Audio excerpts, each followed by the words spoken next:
Hi, I'm Jean Nolte, editor at Fons and Porter. And I'm Colleen Tauke. I'm the sewing specialist with Fons and Porter. In this tutorial, we will show you how to make pieces that go into the table runner called Refraction.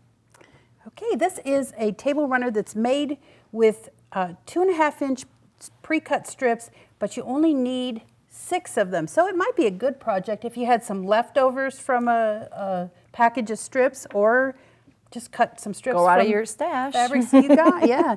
And then the white background fabric. Okay, so we're going to start by cutting the pieces for that diamond unit that looks like this. These are usually kind of blocks that are tough to make or tough to get nice and even.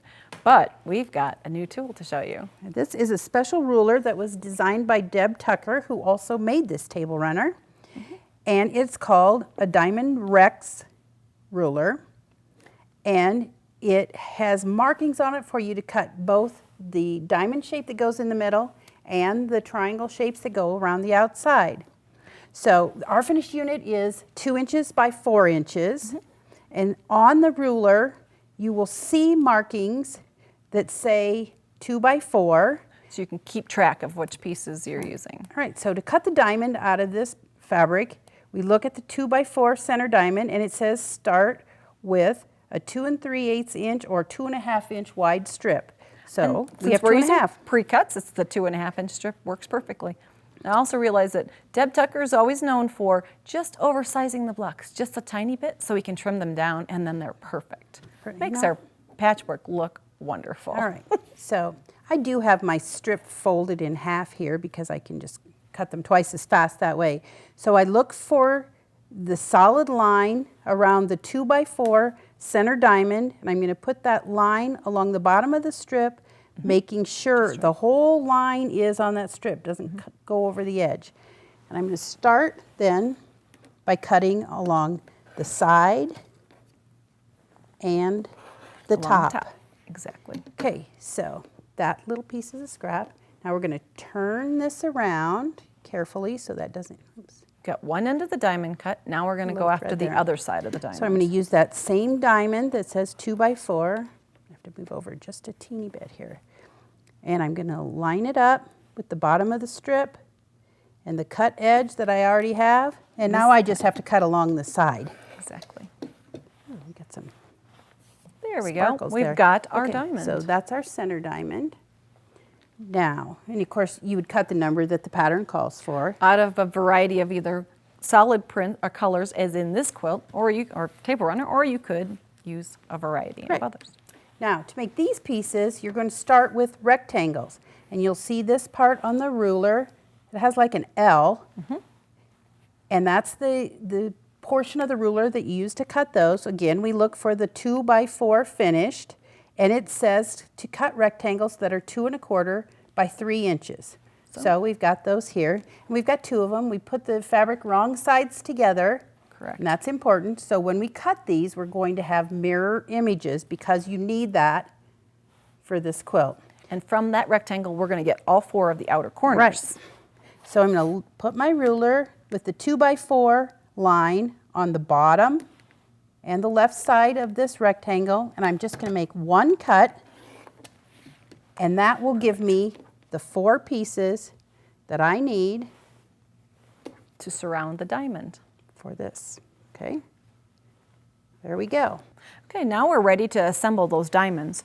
We're going to take, as you see, the diamond underneath, and we're going to put 2 opposing sides, the white pieces on here. And they're going to overlap the outside edge of our diamond. I'm going to show you from the back side. Look how they're extra long, just a little bit, so that when we're done, we can sweet cut everything.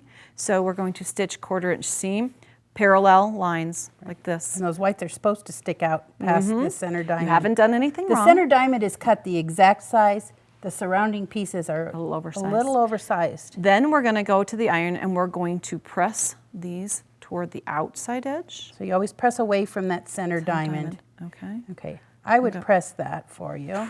Finger press them, then she can go in and press them open. And this is what they would look like. So yeah, I'm not going to actually do that because we have one that's already done. You can see how they extend beyond the edges just a little bit. Now we need to And you don't trim that yet. Nope, we don't trim it yet. You just leave those on there. That's fine, yep. Okay, We so- can now come in and put the other opposing corners on. And this is where I always make sure I lay it out because you don't want to have to take it out. So we lay it out to make sure we have them oriented correctly. You know, and if you have white on white fabric like this, you want to make sure you get them right side up. Exactly. And work in good lighting. It's better for your eyes. So then we're going to put these, we're going to lay them right towards the center.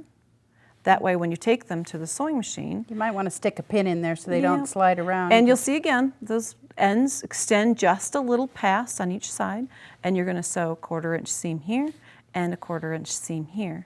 And you're going to open out those edges, and then you will have, You'll have this unit This that we block. showed at the beginning.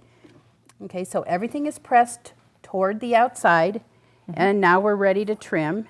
So the we're outer gonna- edge does look a little messy. but Right, here we comes got the best another part. section of this ruler right here. You can see the rectangles, and this Go by one, ear.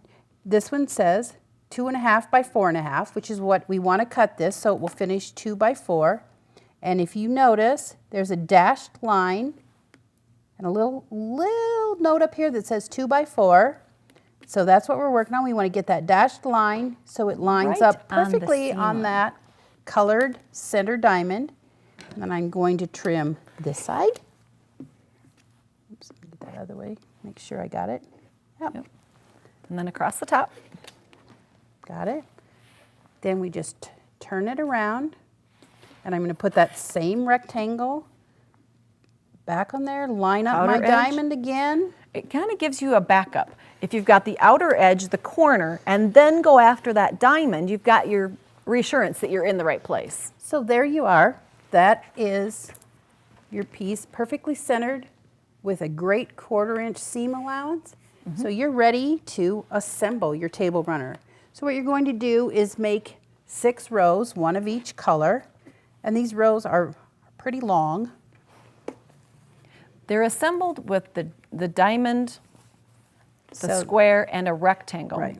So Now you'll notice the end of this has kind of a long white rectangle here, and this end has a square. And so all the rows are exactly alike. One end has the rectangle, one end has a square, but when you assemble the table runner, you alternate the direction you've turned them, so So- it looks like they wiggle back and exactly. forth. Put one down, take the second is exact match, and flip it around, back and forth. That way, it looks kind of like the light is refraction kind of going on. So once Sparkle. you get your 6 rows, you join them, add the borders, and you're done. Thanks for joining us today. To see more of our videos, go to video.fonsandporter.com.